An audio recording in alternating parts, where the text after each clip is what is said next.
नीतीश राणे ने कहा है कि मुस्लिम जो लड़कियां हैं वह जब परीक्षा देने जाएं तो बुर्का जो है वह पहन के ना जाएं, इस तरह का स्टेटमेंट दिया है। और इसी मुद्दे पे हम बात करेंगे अबू आजमी जी से, जो नाम के मोहताज नहीं है। सर, आपसे मैं जानना चाहूँगा कि जिस तरह से नीतीश राणे ने एक बयान दिया है, क्या कहना चाहेंगे आप?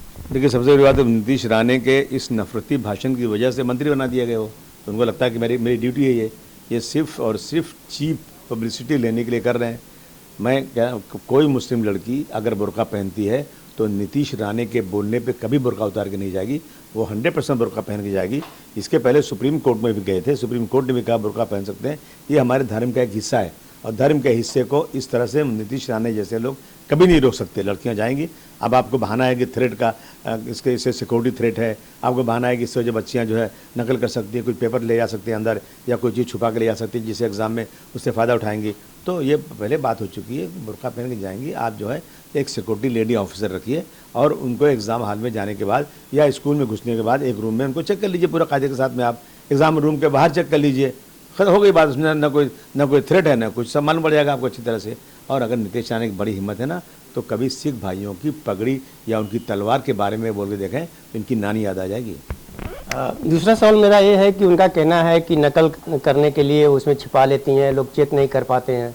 अरे हम तो बोले ना भैया, नकल करने के लिए छिपा लेती हैं तो सिक्योरिटी ऑफिसर से चेक करवा लो ना, चेक करवा लो सिक्योरिटी ऑफिसर से जाने के पहले। और नीतीश राणे को बड़ी चिंता पड़ी है नकल की। ये सिर्फ और सिर्फ ओछी, चीप, थर्ड क्लास पब्लिसिटी के लिए ये सब किया जा रहा है और कुछ नहीं। आपसे मैं ये जानना चाहूँगा कि इसके पहले देखा जाए चेंबूर के एक स्कूल में भी इस तरह की बातें आई थी, लेकिन कोर्ट में मामला गया और वहाँ पर जो है उसके फेवर में आया बुर्के के। जी हाँ, बिल्कुल बुर्के के फेवर में आया। और बुर्का पहनना मुसलमानों के लिए लाजिम है। जो लोग धर्म को मानते हैं, जो नहीं मानते नहीं पहनते हैं, उसमें कौन जिद कर रहा है। और जो है लड़कियाँ जहाँ लेडीज़ पढ़ती हैं, कोई एजुकेशन नहीं है, वहाँ लड़कियाँ बुर्का उतार देंगी, वहाँ कोई फ़र्क नहीं पड़ता है। भारतीय जनता पार्टी हो या और पार्टी हो, इस तरह की स्टेटमेंट जो दिए जाते हैं, आप इसे किस नज़रिए से देखते हैं? अलगाववादी, नफरत के पुजारी, देश को बांटने वाले और सस्ती ओछी राजनीति लेकर के देश को बर्बादी के कगार पर खड़ा कर दिया। 90 करोड़ लोगों को राशन मिलता है, देश बहुत तरक्की कर रहा है, परंतु 90 करोड़ लोगों को 5 किलो राशन नहीं मिलेगा तो खा नहीं सकते।